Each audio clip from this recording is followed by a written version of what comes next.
Hello, everyone, and welcome back to Adjacent with Jace, the tabletop introduction and discussion brought to you by the Black Tower Stories. I am your host, Jace, and with me today, a fey friend finds a fight while wandering. I warily write, carelessly corralling a fake killer, focusing fire for filler. Yandere of Autumn here to be candid, never admitting to moves underhanded. Two truths, no lies. If you know the fine print, Ari is back for maybe a final stint. Welcome! Oh, that was so smooth. I don't think I've had a smoother intro that was that long.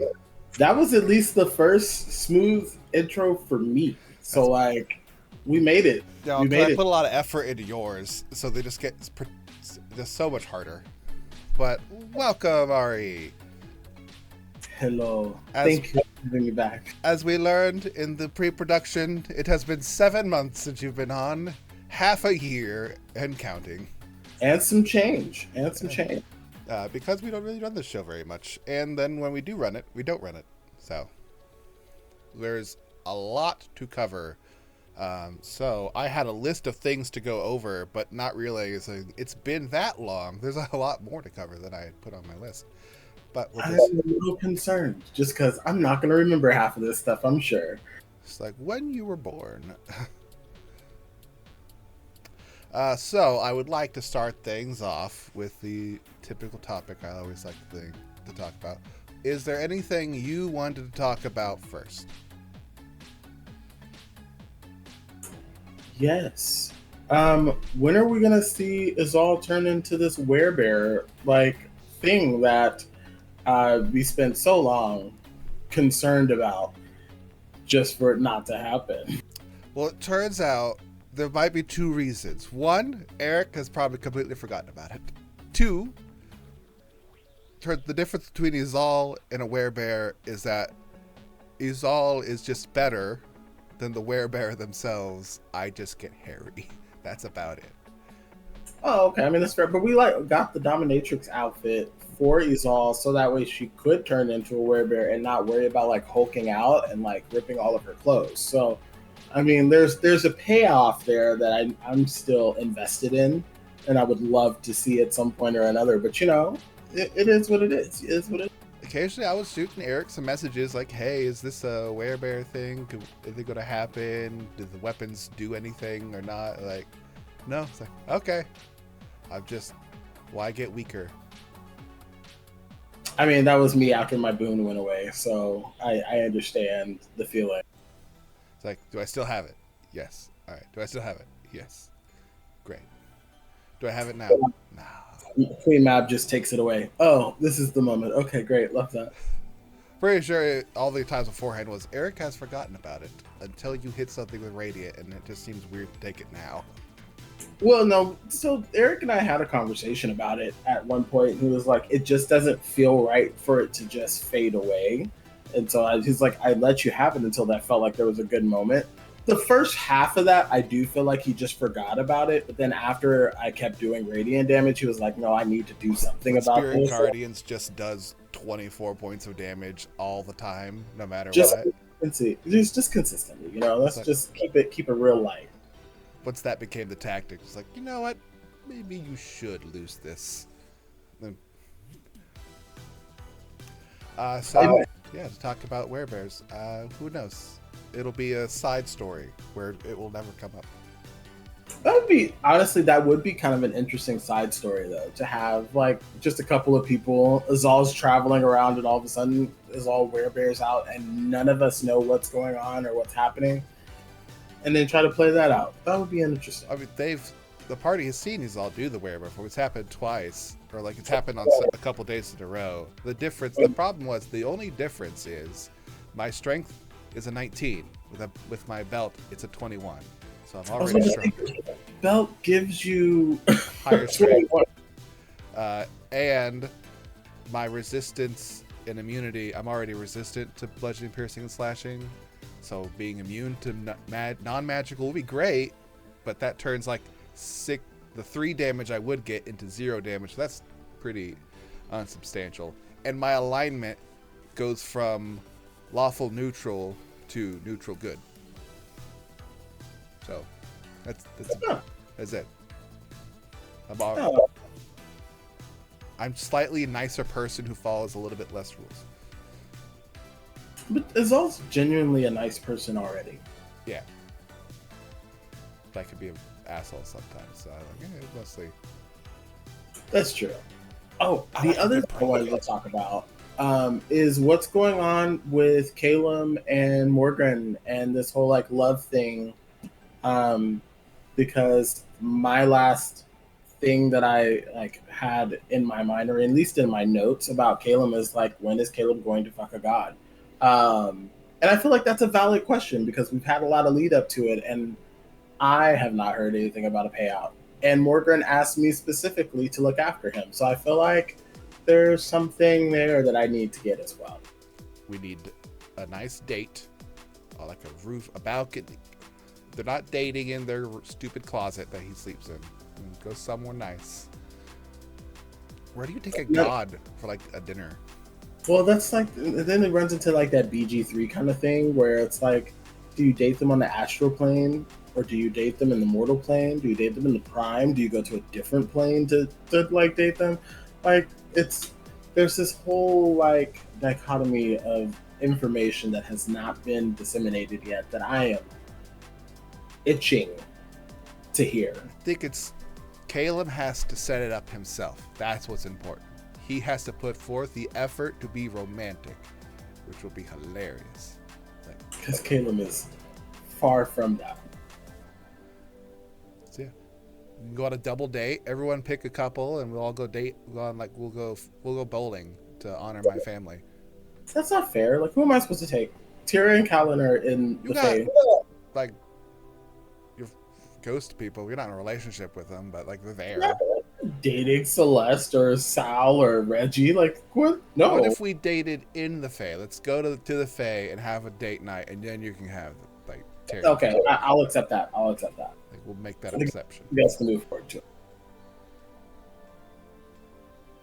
Come back, and it'll be like 3 years have passed, and like, well, shit. But all of our significant others will have been with us, so we won't have lost time with that. That's right. I did get concerned that your guild lady was going to be very upset because like we may have been gone for like a year and a half. Constantly. There's always a risk. We just keep going back. Hey, we don't have to go back anymore. Well, I need to go back. I have one more thing I need to figure out. Just a little bit of murder. That's all it takes. Just a smidge of murder. Just a smidge. That's it. Regicide? Are they considered like a king or royalty thing?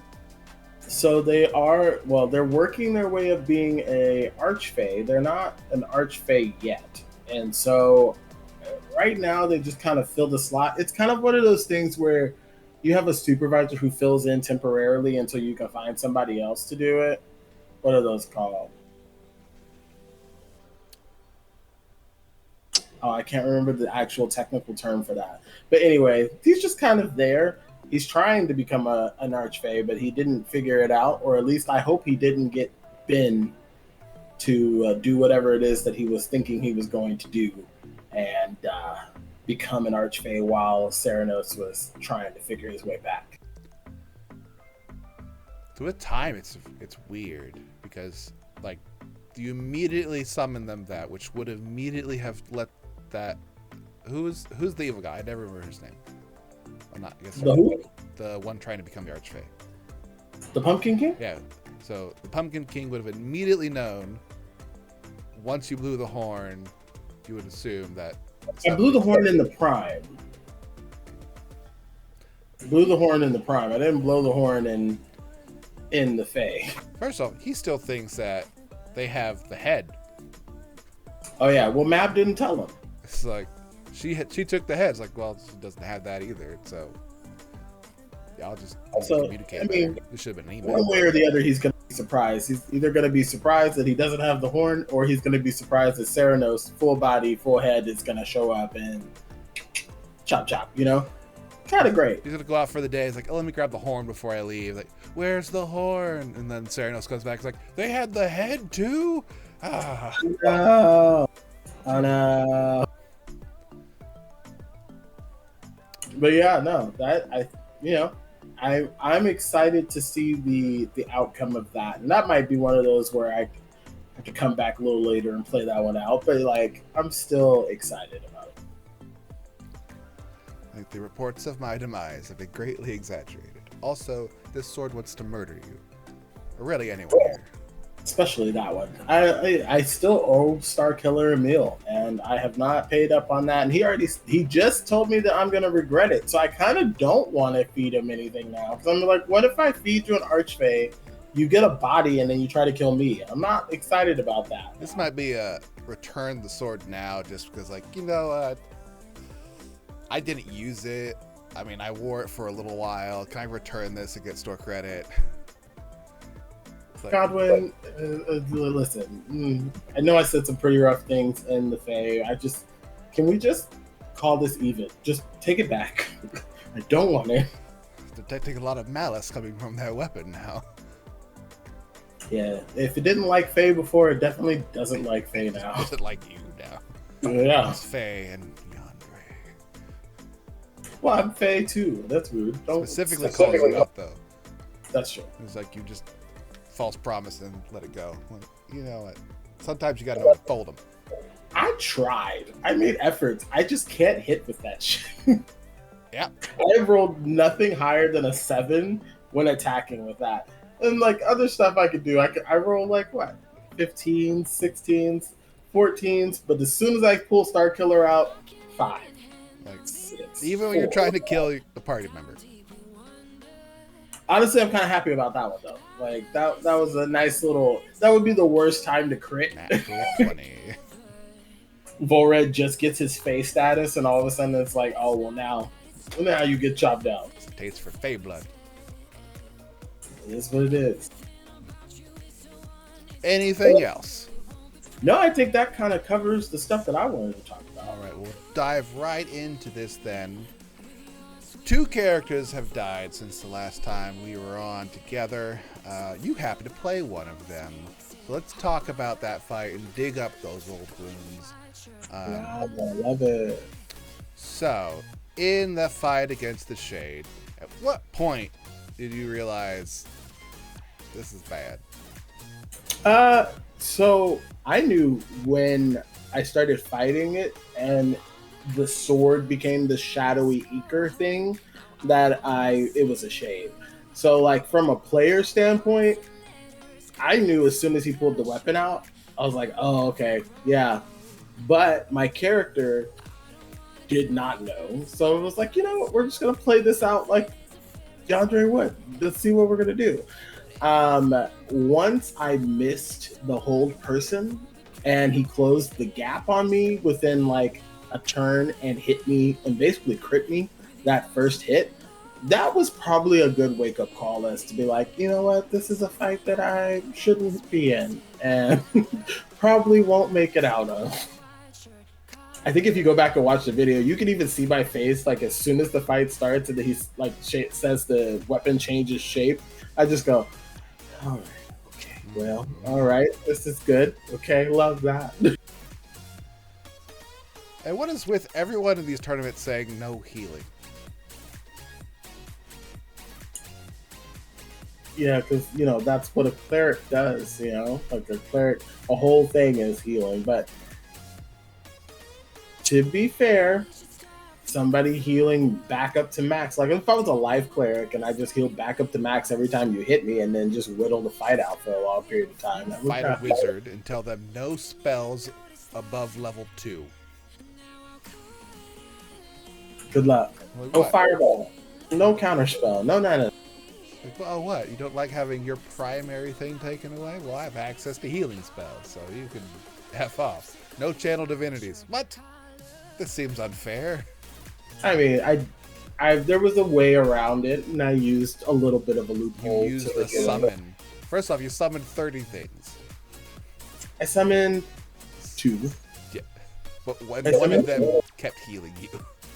And that's what it was supposed to do. Like, I don't know what else. Like, what else was I supposed to do to skirt around that rule? You play with an Eldrin.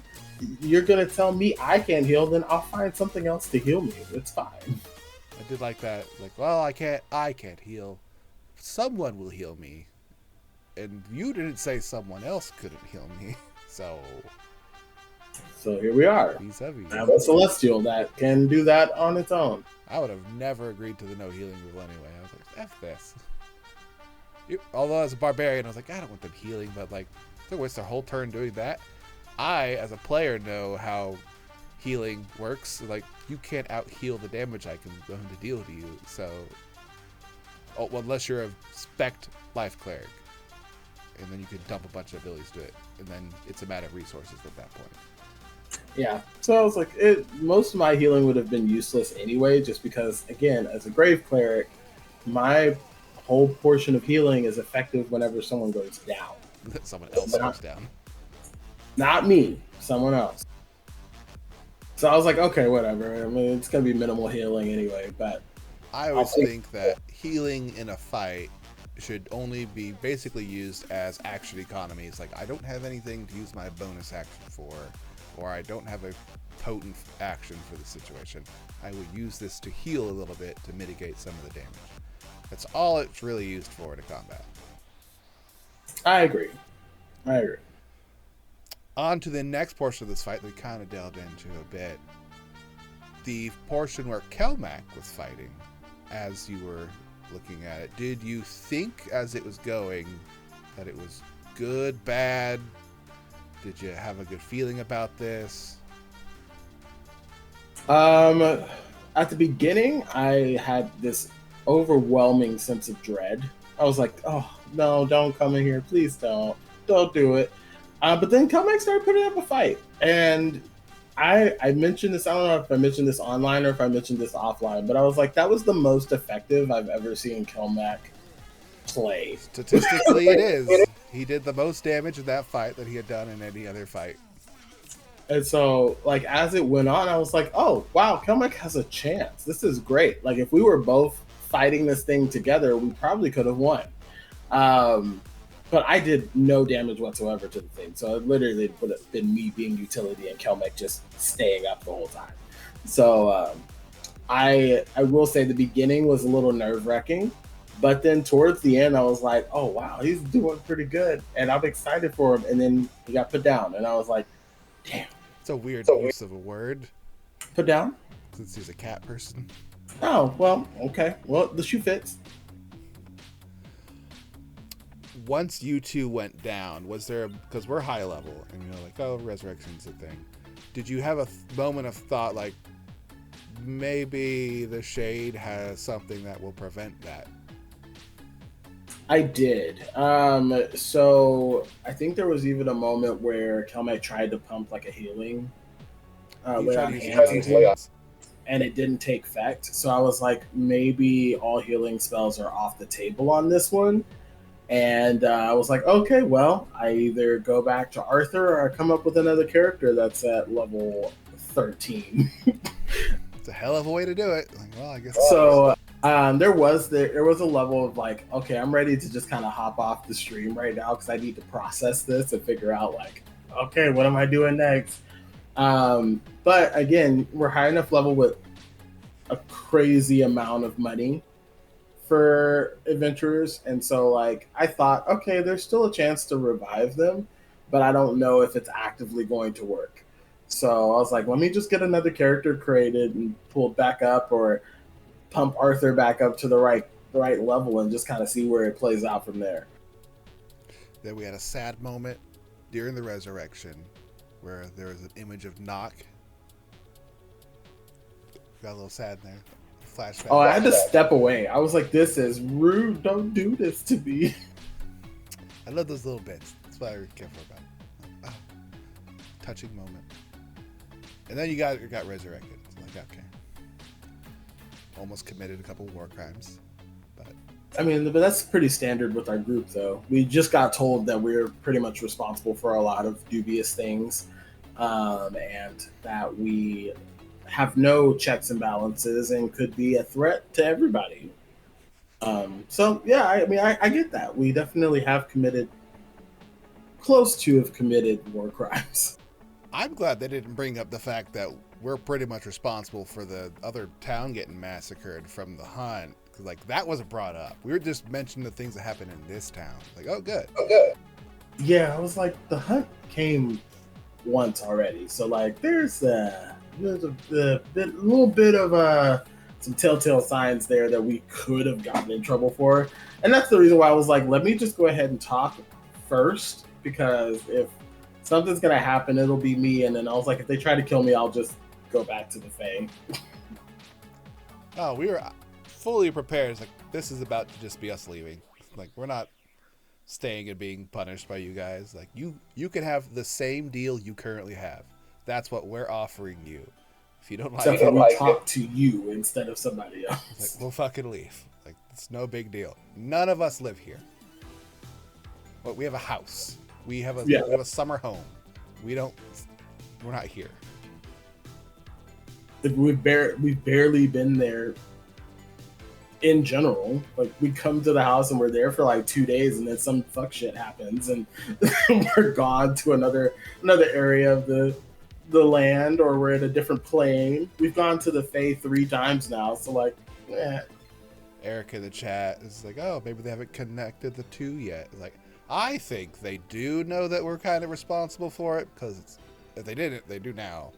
But like, what are you gonna do? You're gonna threaten the people who actively called the hunt twice now and have had zero repercussions from it, killed a dragon, call archons and interact with gods on a regular basis. Like, no, let's arrest them and put them in jail. That'll solve this problem. He's literally had conversations with gods in the last 2 weeks, at least multiple times. It's like a weekly schedule. You gotta go there, talk to some deities, see how they're doing, see what's going on, catch up on the day-to-day. Threaten the high priest, flip off the mageocracy, you know how it goes. But yeah, no, I get it. So I don't think a lot would have come out of that, because I agree with you. I think we would have just left. They were like, you can be sent out, or you can go be put to death or put into exile. And I was just like, who's to say we're going to be here to do all of that? Let's get into the nitty gritty. The only one you brought with us who's a threat is you at this very moment. So if we just leave, you're the threat right now. And as powerful as any powerful NPC is, we just have to teleport away. That's it. And then we're no longer an issue. And like, holding the cards up and saying like, hey, you guys have, like, one of your people is like the strongest caster in the nation right now, is also like, that's a little strange to just kind of give up there. Like, don't say that. I mean, we knew, but it's like, why would you say that? Like, it's revealing that you have an ace in you're playing cards. Like, you have an ace and there's like 3 already on the board. Like, but I'm also interested to see, because I feel like Godwin has 6 level spells, and like, he's a pretty powerful Godwin's sneaky strong. Yeah, like, he's the one that, like, you don't expect to do something and then he blows you up. Like, delayed fireball. Like, love that. He leveled up the long way of like just through study, or Caleb did it the fast way of let's go out and kill things. Yeah, I agree. Just own a business. But yeah, so I don't. It was a threat, and I think it was a valid threat whenever he started bringing in people's names and like family and stuff. But then like, Volrek could just get his family and take him back to our what's that hide? I keep forgetting the name of the hideout where we have like the library and all that stuff. The Sanctum. The Sanctum. There you go. It was like, we could just take them back to the Sanctum and let them live there if they really wanted to. Or we could just go stay at the Sanctum and live there if we wanted to. So, like, it felt, as a character, like, not the player, but as a character, it felt like an idle threat. And it was just like, oh, well, we'll just go.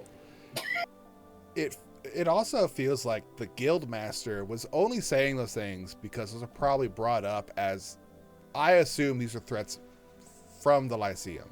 I was like, if they don't, then these are the things we're going to do to these people. I was like, these are empty threats. You're not threatening. But we'll just leave. You don't have to stay here. But if you want to threaten people's family, that is the worst idea you could do.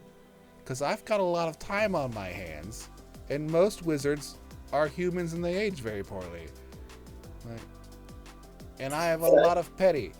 It's like, we can just wait this out. I mean, I'll let you go. Like, that's actually really funny. What are you gonna do? You're gonna kill me? Okay. Ooh.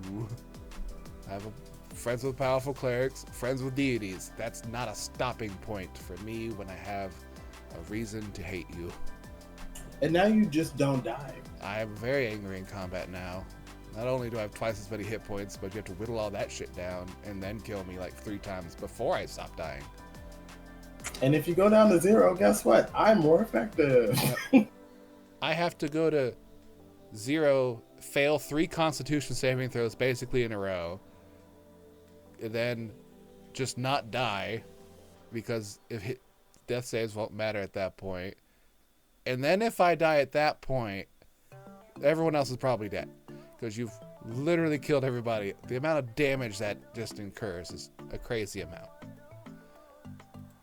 Unless you run into battle for Warren and just stay in the middle like you did that one time where you got really close to going down. And I was like, Zal almost went down. That was a lot of damage. I'm at the unkillable point though, because it's not repetitive damage. It has to be one lump giant amount of damage. I can survive a meteor swarm by tanking it, and I'll just walk it off. And then you have to drop another one and hope you somehow still kill me, because you have to drop me in one hit to negative 205. Yeah, that's a little aggressive. I'm not familiar with any one hit that can do that much other than a maxed out crit smite rolling extremely good. And a divine intervention in which you just roll all the dice in your tray until, that's fair. So melee combat's taken care of. Now you have to worry about everyone else in the party, though. So go ahead with your veiled threats of hurting the party and their friends and loved ones, because I'm young and reckless. Yandere is an Eladrin who will live for another 500 years. So yeah, because 1,000 forever. Yeah, I was gonna say he's not a domesticated elf. Caleb will live for who knows how long. Powerful wizards do crazy things. Yeah, I'm about to say, especially since he's building a simulacrum clone. You can kind of a clone. There you go. Building a clone where you can just pass his consciousness back and forth. Kelmac, he'll die at some point. He has no way. He's not a long-lived race, and he's not very magical. But he's got a lot of family. He does. Oh boy. And a lot of guild connections to other guilds. Which we haven't used, but we live and we learn. Yeah, it's just the concept of threaten someone who's got nothing to lose, who your threat doesn't really matter. All you're going to really risk is pissing them off, which is why I don't think it was the guild master who did it. I think he's just passing information on from the Lyceum, because the Lyceum think they're super smart because they're wizards. In reality, they think they're better than what they actually are. We haven't ran up against them, but they also have not found a way to contain that mana storm that's happening. That's magic storm. So it's like, what do you do successfully? Kill children. Kidnap children. Enslave children. Yep. And then kill them. Yeah, that's very fair. That's a list of 3 right there. Yeah. Not a good group. Okay. Next topic. I want to delve into the second fight of that tournament, where Yandere unfortunately did not fare well in that one. Has Yandere just decided he's no longer going to fight in Prime tournaments? No, I don't think Yandere has decided that specifically, because technically he went on to win 3 other fights in that tournament. But those first two were just not ample. I have a bad luck of the roll whenever it comes to like things that I'm fighting, apparently, because the DM mentioned that they rolled randomly on that one, and it was literally the epitome of the opposite of what Yandere can do. And how do I stop everything that Yandere does? So I didn't get like a pish posh fight like Kelmec early on, and I wouldn't. No, your fight I fought a high level monk, but monks against me is not a good mix. So I got the toughest of the batch and was just like, okay, cool, whatever. I mean, I opted for the fight, so I'm gonna follow through. So yeah, that was a little rough, but it is what it is. It's like the meme. I've had Why some are you giving me successful the toughest battles? The DM's like, because I rolled poorly. You've got to be able to survive the Ceranos fight, which I didn't get. So Yet. But yeah, no. I mean, let's just take all the wounds and all the salty battles that I've had and just bring them right back up. You know? Yeah, but that all happened within like the last month and a half. So like, yeah, can we go back to like the 6 months prior to that? So how many potions do you think Yandere can drink before he just dies? I mean, I've drank three. Drank three. So, I mean, I don't have a really good constitution. I would imagine probably like 3 or 4 more, and then it's like, it's done. Now, Volred, I think Volred's right on the precipice of like, if he drinks one more, it's probably going to be like, it's done. It's a fiend finito kind of thing. You've become another person. You are now an NPC. Here you go. I've promoted you to a viewer. Like, it's not that we don't put you on the stream anymore. We just can't. So, I mean, but I also don't know how many like potions Yandere has had from the brewer before. Like, maybe there was some stuff that he took long before everybody came into the Fae. So there may be different impacts that happen as long as you stay in the Fae versus coming to the Prime and doing stuff like that. So who knows? What potions has Yandere had? You just had the 4 so far? I believe it was 3. I took the Portal Sense one. I have taken the one that allows you to phase through objects, and then That's not a permanent. Or is that a once per day or just? That one's just a once per day, or once ever. I don't count those. Oh well, then I've taken 2. What was the other one? I actually have these written down. Give me a second.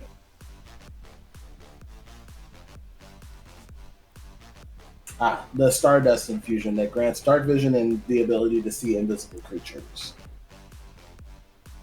Some good ones. I've got I can change my image.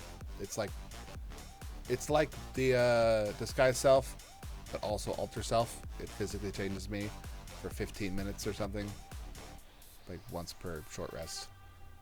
And then I have once in the morning, I can get a resistance if I bathe in the sun, which I don't know I could do that. Oh, because that was just a random one that you took and you didn't? I fucking forgot. And didn't write it in my journal while we were there, so it's all doesn't know. Can we talk about the fact that Izal has missed literally half of our campaign at this point because she doesn't remember going to half the places? Yeah, like she's like missing stuff on the Prime when we do it too. It's like I was trying to do something and I just don't have that time anymore. It's gone. You don't remember Volred naked? Like that? These are like critical moments that you're just not having. Gotta kill a Frost Hydra a couple times. Killed it once, then Volred assassinated the crap out of it. Absolutely obliterated the second. I don't remember. It never happened. You met Queen Mab, you had like some really good juicy moments, and you just will never know. Nope. And I always roll, and I hope I never remember them, but I think it's just hilarious. It's a good RP moment because it gives stars. Where the fuck did these come from? It's like I have the percentage chance is stupid too. It's a DC 10. I'm usually by Kelmac. I have a +1 in the save, so I have a +4 with Kelmac there. So I have to roll a 6 or higher. That's a really good percent. That's like the majority. So what, 75% chance or more around that area to pass? 70, I think. Something close like that. But yeah. And I failed it every single time. And it's like, honestly, at this point, I am rooting for you to not remember. Because it's just like, you might as well keep the stick going. Man, this is crazy adventures. What do you mean I'm married? What? Oh, friggin' I should get married in the Fae. She remembers it and I don't, and then she'll be pissed at me forever. Yeah, that's a great way to ruin a relationship right out the bat. There's a chance we could forget. It's like, why did we come here? It's like both of you thought it's amazing.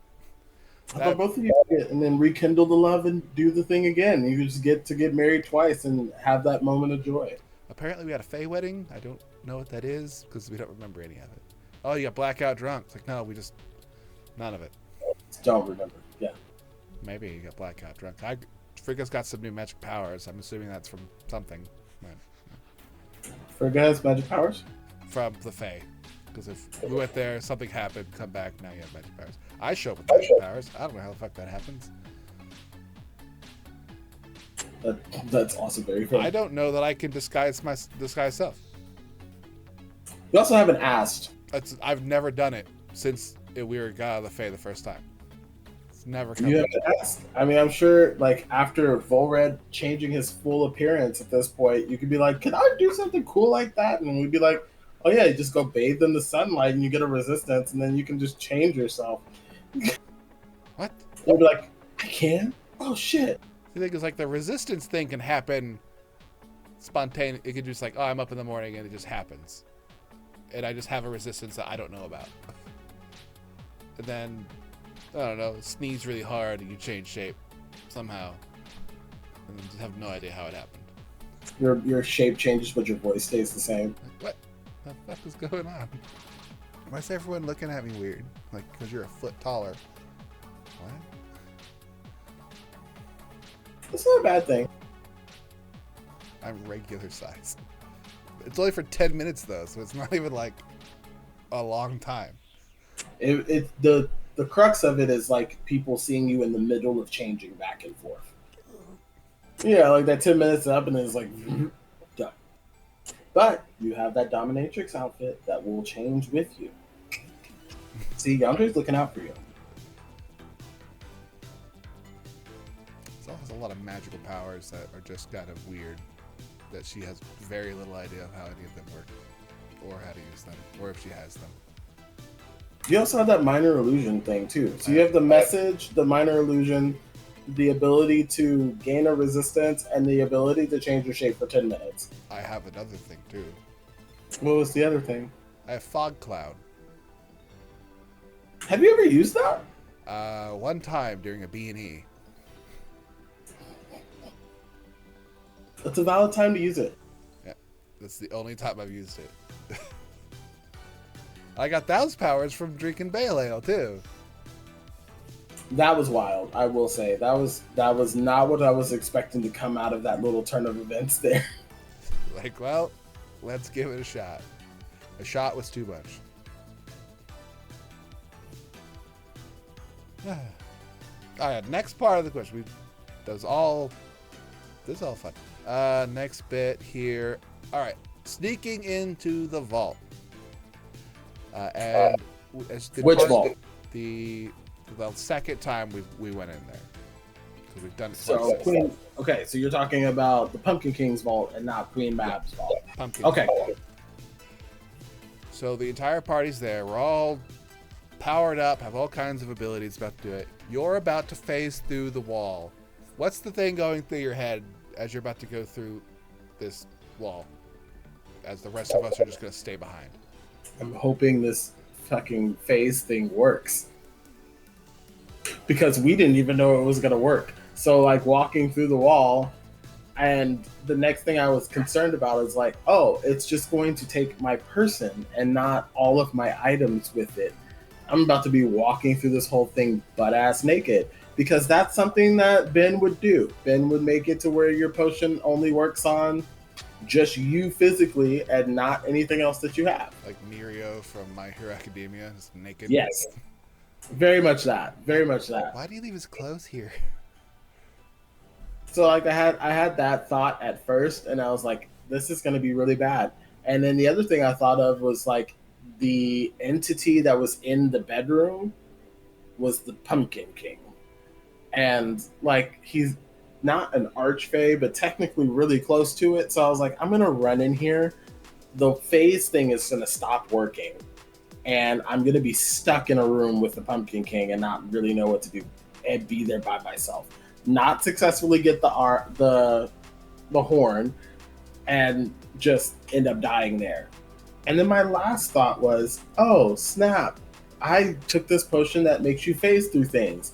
I can't physically grab the horn because guess what? I would just phase through it. So that would be a waste of time because I just did all this work to run in here and not actually be able to physically grab the horn. That is an interesting point. As you brought that up in the campaign, it's like, can you even grab it? It's like, yeah, but then how are you walking on the ground? Because that's the problem with phasing. It's like, what all phases? How does it phase? Do you know how you're phasing? Because just like with like Mirio is the epitome of that. It's like he can't breathe or see when he's phasing because light passes through him as well, and he can't breathe in oxygen. So, and he literally falls to the ground when he does it. Yeah, but we're on the other side of the spectrum. We weren't on Mirio. We were on like Shadowcat / Kitty Pride area, where it's like you have full molecular control over where you're walking and can physically still control certain aspects. So I was like, that too, except for his clothes. That's the only thing he could really control for it. So he didn't have full control. His clothes. Shadowcat's better. Why does never mind. Because Mirio can only do himself. He can't do other people. Shadowcat's better. I'll think about that. Because he can make his clothes phase because his clothes are made out of his own hair, is what they tell you why. But he has glasses. What are his glasses made out of? They can't be hair. Hair's not translucent. Fix your writing, manga guy. A little bit of a loophole, a little bit of a catch-22 there. You try to be smart, like, oh, because it's made of his hair, he can just control that. It's like, what about the glasses, though? And how long have they been collecting his hair to where they can make a suit out of it? That's kind of wild to me, too, though. It's a lot of hair. And his hair's not very long. What if his hair was really long in the beginning? And they cut it. Instead of making a wig for orphans, we're going to make a suit for you. We're going to need to do this a few times, though, because this is still not enough. You're not Rapunzel. Still not enough. Even Edna Mode couldn't get through all of this, you know? It is everything proof because it is transparent. Also not here.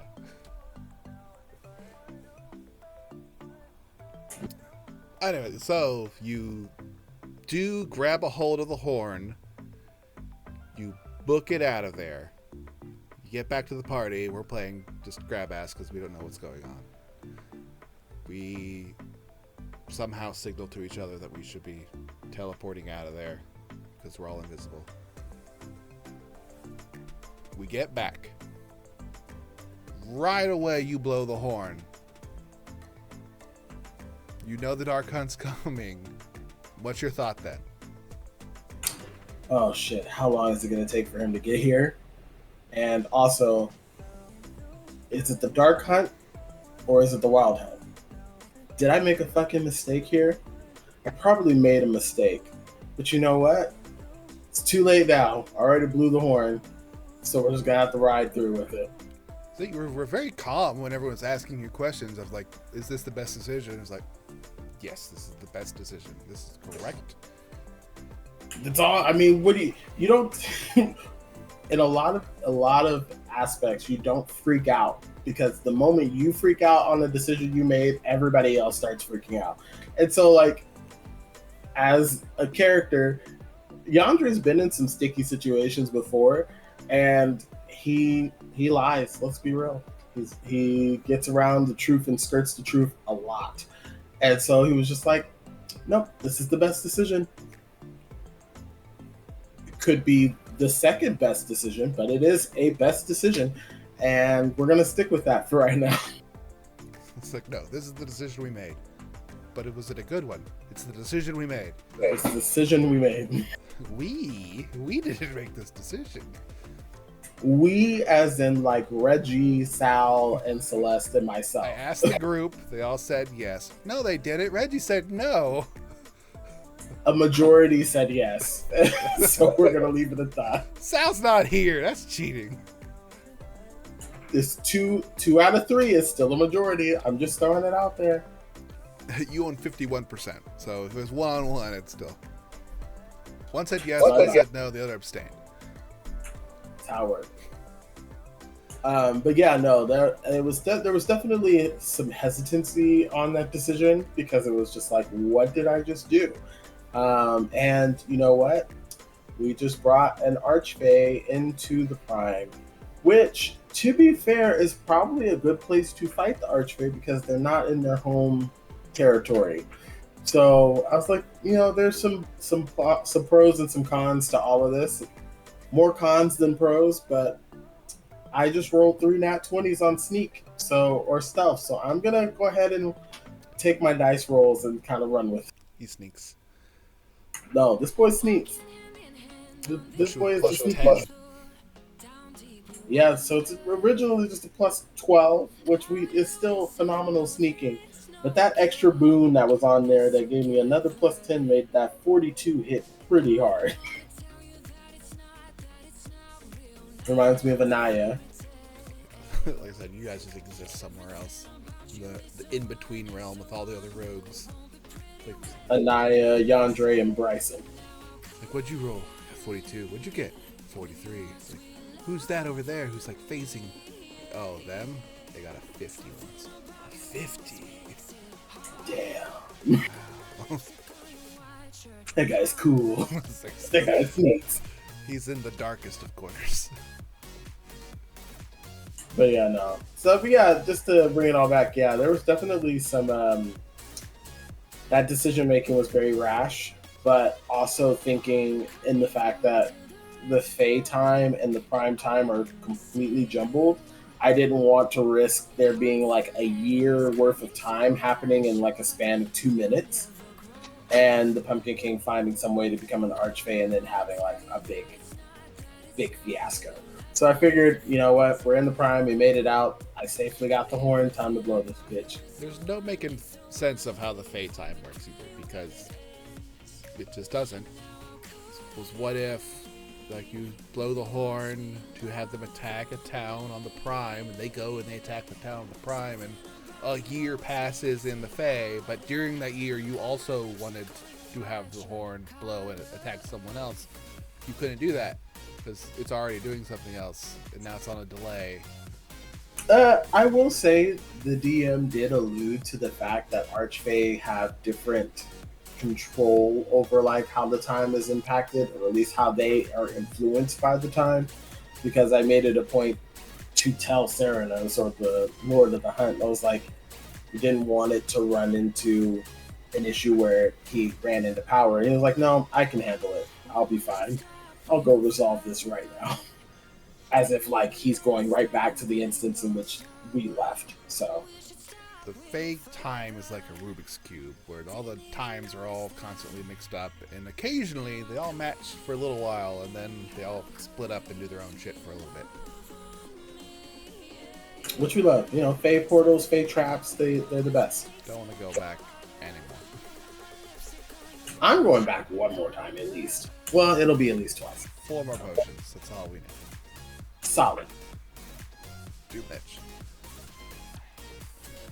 Okay, we've gone all the way back to now, so we can kind of kick back to some of the previous sessions that happened before, the tournament and all that stuff. When we were going through Queen Mab's things, and we're going through the zoo of animals, the giant T-Rex pops up, and you realize, like, oh, there's just a bunch of monsters in here that are coming to kill us. Were you more confident that Kelmac was going to get eaten, or more confident that Caleb was going to get attacked by something? Or something else? I was incredibly confident in the fact that we had just bought Volred a bow of beast slaying. They were all beasts. Those were beast. So that was the first thing that I was like, oh, God, yes. They're all beasts. This is going to be great.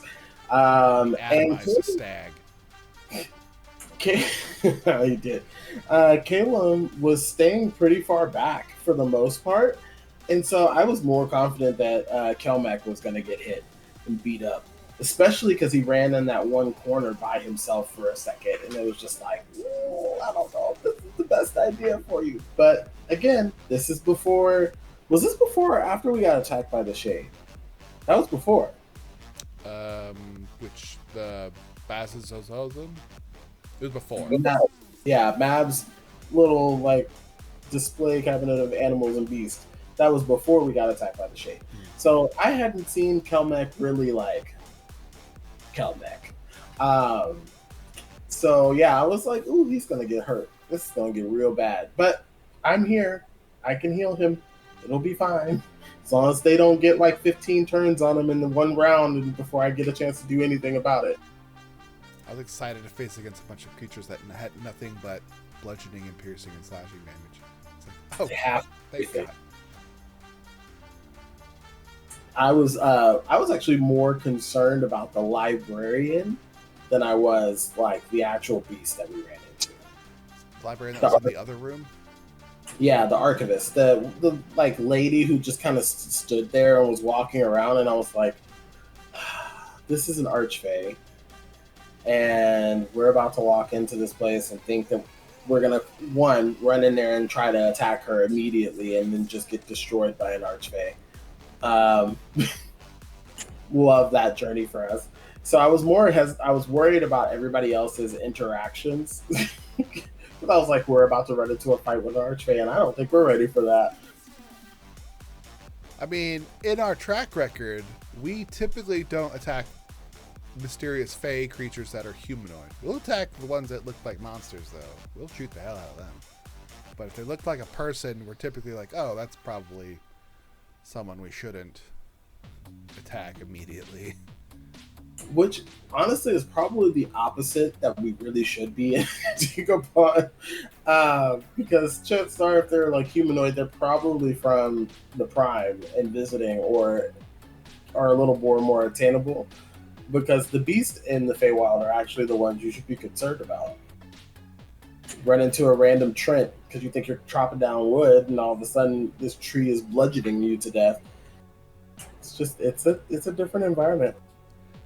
Yeah, but we usually wind up attacking the Fey. The Fey are nice. They'll tell you when you're in deep shit. And that was they're very honest about that. It's oh, I'm going to kill you or enslave you or do whatever. Oh, at least you're honest. Now I know that you're a threat. They mean what they say, especially when you're making a deal. Just never make a deal because there's always a loophole. Or they're telling you exactly what you're getting.